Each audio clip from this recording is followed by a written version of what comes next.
Hey, what's up folks at home? Welcome back to the channel. We're back on that Forgotten Bait series, and today we're talking about the buzz toad. Now, are you sick of a lot of guys telling you need all this gear to catch fish? Well, the buzz toad is something that will consistently catch fish. It does great coming through sparse cover, and the bass really enjoy slamming that toad.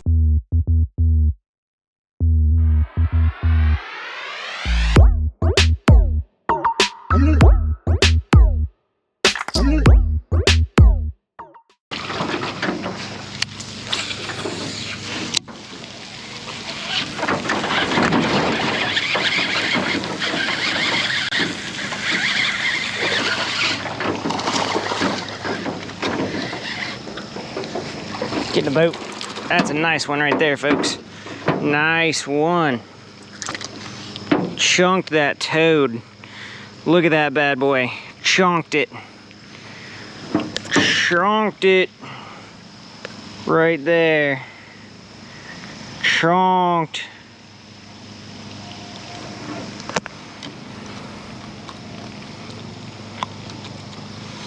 That, my friends, is a nice fish on a toad right there.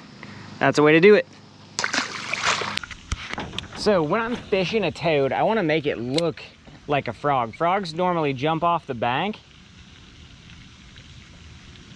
and I want to give that bass something to target that it's not used to seeing, or that it is used to seeing. Better yet, these frogs in the pond, they jump off the bank.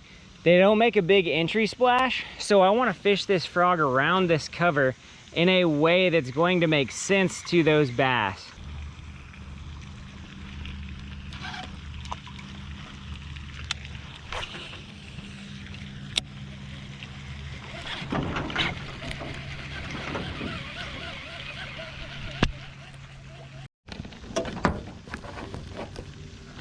What's up, folks at home?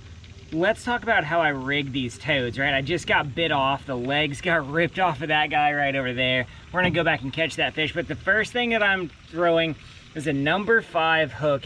And what I do is I take tiny gauge wire and I wrap it around the base of that hook. Now, I wanna do that for a couple reasons. One, I want the frog to run true. I want it to run belly side down, right? So that is going to allow me to get that true run on it. Number 2, this screw lock hook allows me to get this frog rigged in a way that's going to run true no matter what, but it doesn't overweight. If you use a weight, like a weighted swim bait hook, you're gonna sink that frog too fast. You wanna be able to pause this frog, fish it around cover in certain ways, and what that allows me to do is to fish a secure frog in one sense of it, but in the second sense, it allows me to pause that frog around cover, to swim that frog around cover how I want to, right? Without fear of it sinking out of the zone too fast, right? So when we rig this toad up, we get it nice rigged in there. We're gonna Texas rig that toad on that single stout hook. Could you say that again? There we go, right there. I'm having trouble hearing you. The perfect rig right there on that buzz toad. I've fished a lot of different hooks. This is the best one that I've seen. Hey, let's go catch one. Frog and toad fishing once again comes down to angles, right? As I'm fishing here, I am swimming this frog down ambush lanes. Think of a bass sitting down a lane ready to ambush. I know that frogs jump off this beach all the time, so that ambush point is right by the sand where bass are willing to eat that. Also, throwing up under these trees, that's another ambush lane. Anywhere the pads make a V is an ambush lane. The bass will sit there and they will look up and they will be ready to eat and feed, right? So what I'm doing is I'm hitting all of these ambush lanes right through here in the pond. I'm not so much worried about the bite by the boat. I'm worried about it more in that sweet zone, that death zone for frogs right there, 4 to 5 feet off the bank. All right, guys. Let's talk about how and why I fish a toad and where I fish it. Number 1, I'm going to fish a toad around sporadic cover or at dusk and dawn.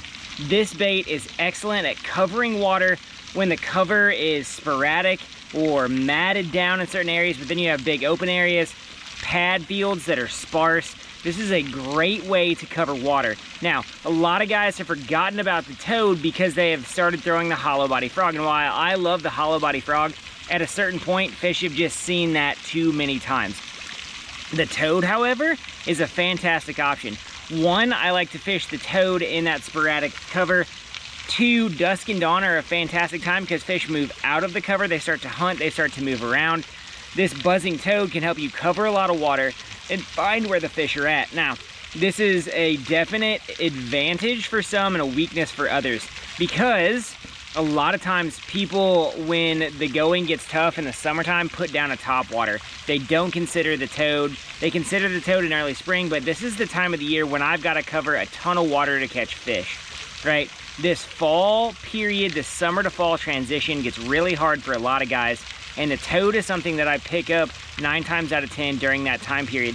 We're in it right now. It is late August. Well, it's kind of middle of the August right now, but we're starting to get those cool, crisp mornings. Fish are starting to pull off of their summertime structure. They're starting to pull up shallow. They're starting to put the feed bag on. The toad can help you get bit when nothing else will, right? So, dusk, dawn, cover those sporadic cover patches. Now, how I throw the toad is really important, and I talked about how I use that wired hook, and a lot of that is approach on how I throw the toad, right? I throw the toad so that it falls a little bit nose down, but it doesn't swim too much. When you watch a frog hit the water, it kind of goes under for a second, pops back up, gets its bearing, and then it either goes way down deep and flees, or it kind of just hangs out there on top. This toad does a great job of doing that. Also, those kicking legs on the rage toad, great, great, great option. It's why a buzz bait is so good. Something about that gurgle and plop from those legs on top really, really, really does something for bass. Now, I always like to throw rage toads. It's just always what I've done. I have zoom toads, you know, all those different things. There's a bunch of toads out there. I've always been comfortable throwing the rage toad because 1, it's durable. 2, I really, really, really like the actions that it gives me. And 3, I've always just found them to be price effective. I can catch a lot of fish on this, right? I caught that one that got its legs ripped off and probably caught 5 or 6 fish on it, right? This is a decent soft plastic for the price, and it's not gonna break the bank, right? If you guys are enjoying our content, please give us a like, give us a subscribe. Follow the link in our bio, go to Sportsman's Outfitters, buy some gear through our link, help support our channel, help us go bigger, help us do better and cooler things. Hey, if you want us to do something, let us know in the comment section what that is, and we'll get it for you guys. We hope you enjoyed the video today. Go follow those links, help support us. We'll see you next time.